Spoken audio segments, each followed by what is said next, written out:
So it's the night before the morning of the trip to France to go to the Normandy War Memorials, particularly the one at Lyon-sur-Mer on the Kawasaki Vulcan, Vera the Vulcan, which is where this memorial to Landing Craft Headquarters Ship 185, which had a relative of mine on board, is commemorated. It hit a mine off the coast of Normandy on the 25th of June, a few weeks after the Normandy landings.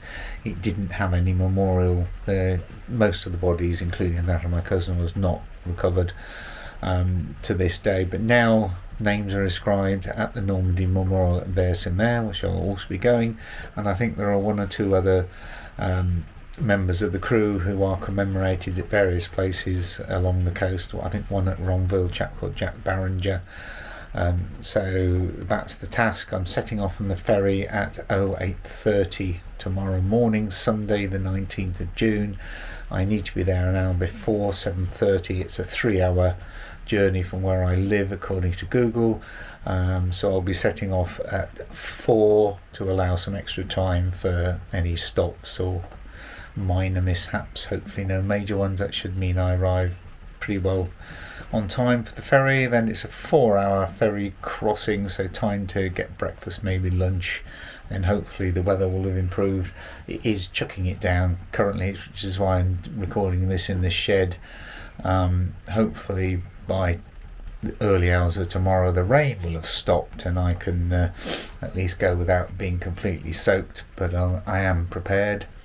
Okay, so let's take a look at the bike and I'll talk you through what I've done to get ready for this short trip. So here we are. I've got a small Oxford tank bag with essentials, documents for travel, bits and pieces, visor cleaner, which reminds me I need to put in a microfiber cloth. I'll get that in a minute.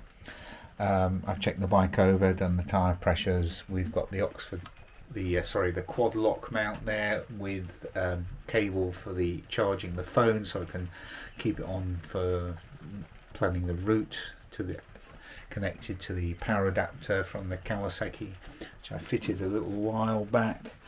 And moving towards the back of the bike, sorry it's a bit cramped in here. There's my tail pack, which is my main luggage really. I'm not utilising the rear rack because it is really quite small, so I could put my camera bag on the back there, but at the moment I think I'm just going to wear it. So I'm going to wear my Merlin jacket, which is waterproof wax cotton for the top half. I do have waterproofs in here for the bottom half. Hopefully they won't be needed. Bike's been serviced this year, so we're all good to go. I need to put in a route, which I have done on my phone. So yeah, this is just waiting for the off now and hoping the rain will stop in good time. Okay, I'll perhaps try and vlog a little bit on the way there, but as I'm starting off really early it might be too dark, but I'll certainly try and do a report at some stage, maybe a quick stopover with a coffee if I'm making good time. Right, so it's really quite dark still, so I'm not going to be vlogging this morning. I'm ready to go. Just shutting the shed up where the bike normally resides. I'm going to start the bike up, flip you around. So it's 4 AM in the morning, and hopefully the sat nav will come on. So map set, 2 hours 54 minutes, 157 miles, engine on, phone connected, heated grips on. Let's go.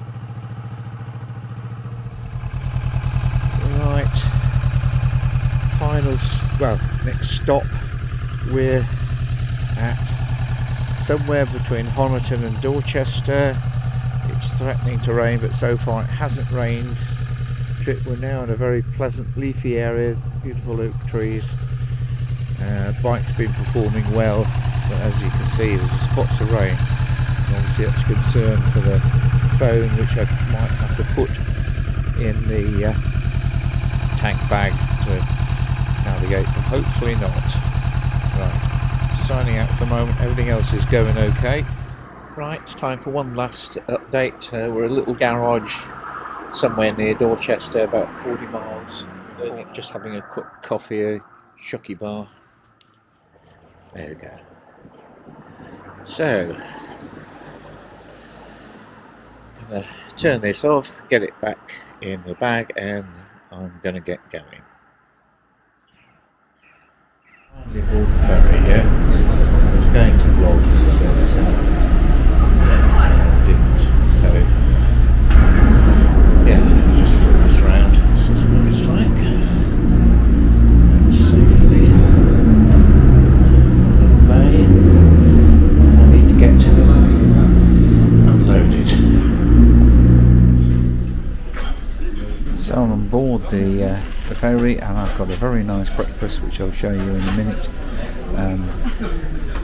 The world has moved on because I'm on a French ferry boat and I've managed to get a vegetarian breakfast. That is a change, because previous visits to France have met with blank stares when you say you're a vegetarian.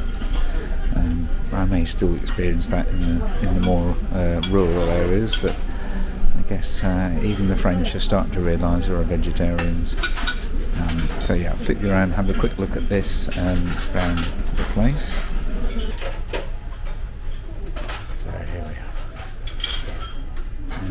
Looking down at the proverbial breakfast shop, really very good. 2 eggs, avocado, spinach, beans, hash brown, toast and coffee, all for £8.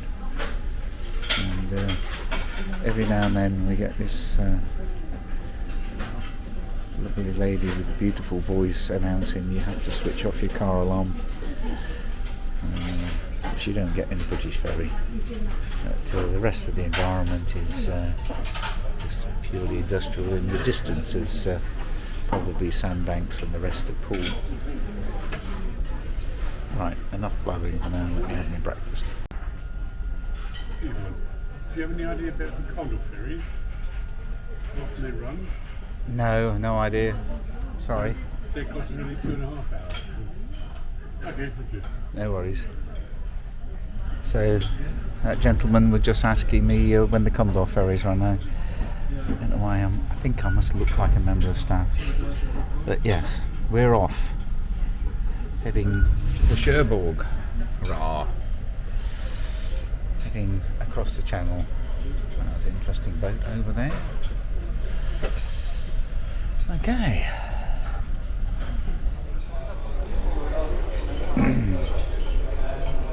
So we're going out through Poole Harbour, obviously, with all the boats moored in the marina, hundreds of them over the way there. It's now quite a pleasant morning despite the overnight rain, which was torrential and very cold after the warmest day of the year. So I feel really quite pleased to get away with a dry, albeit slightly damp trip of 157 miles to the ferry terminal, and at the moment things are looking okay. Now, I know some rain is forecast for today, but I'm hoping that it's not going to be too much. So, Poole disappearing in the distance behind us. That's a very impressive looking castle up there, or manor house, whatever it is. I guess I'll have to look that one up on the map. Poole Harbour, the marinas, all going away.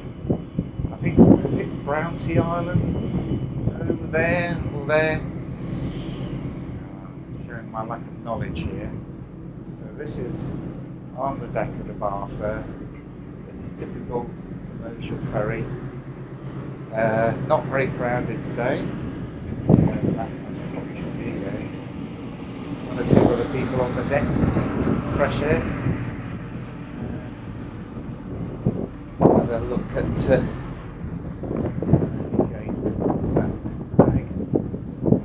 I think probably on the left is part of what they call sandbanks, which is where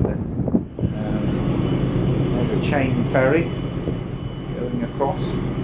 Very similar to the ones we have in Cornwall. Must be Brownsea Island on the left. There's a nature reserve where they have red squirrels. Again, showing my ignorance and lack of knowledge. It's all very pleasant here.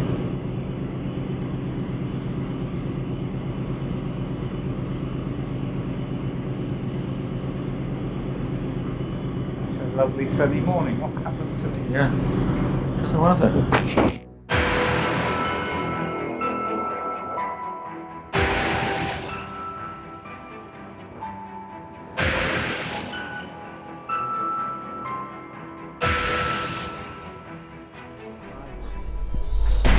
It's time to have another report from the Barfleur, the Poole to Cherbourg ferry. Brittany ferries operated. We're crossing the channel now, getting closer to the French coast, but the sea has got a fair swell on it. It's quite choppy. This must have been the kind of sea that the men of LCH185 had faced during their long wait to cross the channel for the Normandy invadings, except I'm in a blooming great ferry with stabilisers and all the creature comforts. I can still feel it moving. In the small vessels they were in with no creature comforts, it must have been appalling. And then there are thousands of other vessels too. So nous vous informons que le centre-service situé au pont numéro 7 est actuellement ouvert. Merci. Ladies and gentlemen, we inform passengers that the third service located on deck number 7 is now open. Thank you. oh, I just love the announcements in French by these. They're so musical. Right, enough of that. I'll switch this round and you can see the sea. The conditions aren't too bad, so I'm going to hope to do some vlogging coming off the ferry and heading down the Cotentin Peninsula to towards Riaz. Don't know how you pronounce it, but the little village I'm staying at, and then hopefully at some point find something to eat. So, as you can see, it's not mountainous seas, but in a small vessel that must have been quite challenging. So I think what they're building is a wind farm. Those look like giant turbine blades to me. You can see them very well. The screen on this thing is tiny. Certainly they're building up this large pontoon or whatever it is. I guess that's what's needed at the current crisis. Okay, I don't know whether you can hear me. There's a very strong wind blowing, but it's unscheduled stop time.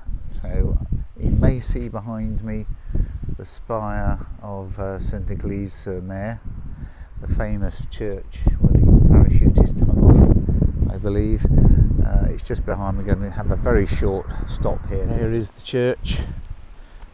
It's worth having a look at, taking a couple of photos, doing some video, and then getting on my way, because it really is unpleasant for June.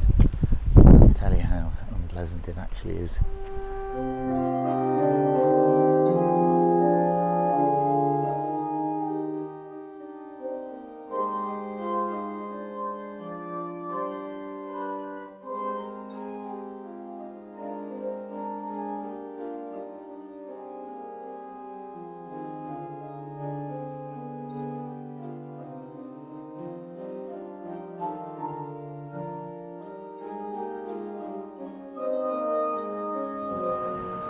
So having a quick wander around Saint-Église, the famous village where the parachutists came down. You can just about see it perhaps in the distance over there. Of the church and its steeple, spire, tower, whatever. Village itself is quite pleasant, a bit touristy of course. It's a snack glacier, which it looks like it's open. I really fancy it somehow. I think I need a proper meal or something a bit more substantial. Hopefully I'll find that a bit nearer home, otherwise it's of course a Sunday in France, and most places are shut of course. There's various French type things, creperie, boulangerie, patisserie. Boulangerie's open. Oh, interesting.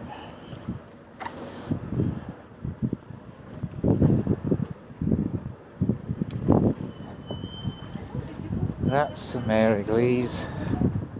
Oh, there's another brasserie there. All sorts of stuff. It's all focused on the war, I guess. They make money out of it. It's kind of cheap and tacky. Oh well. So I can just complete a round of here. I can get back to the bike. Get on, because it's winking cold for June. Get somewhere warm. Yeah, tourist shops are open, of course. Restaurants, etc. I think I'm going to leave it there. One last look. Quick supplement. There's the memorial plaque. There'll be lots of these to look at. So we'll walk back via the church.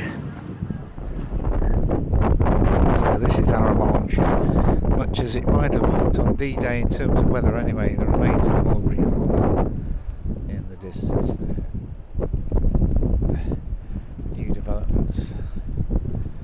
But it is a cold, miserable, unpleasant.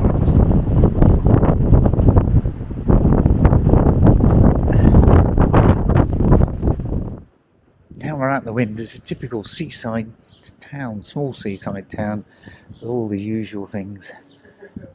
Little pizza and takeaway. Might even go there tomorrow. I think I'm going to be eating some other pizzas, even though it's not good for me.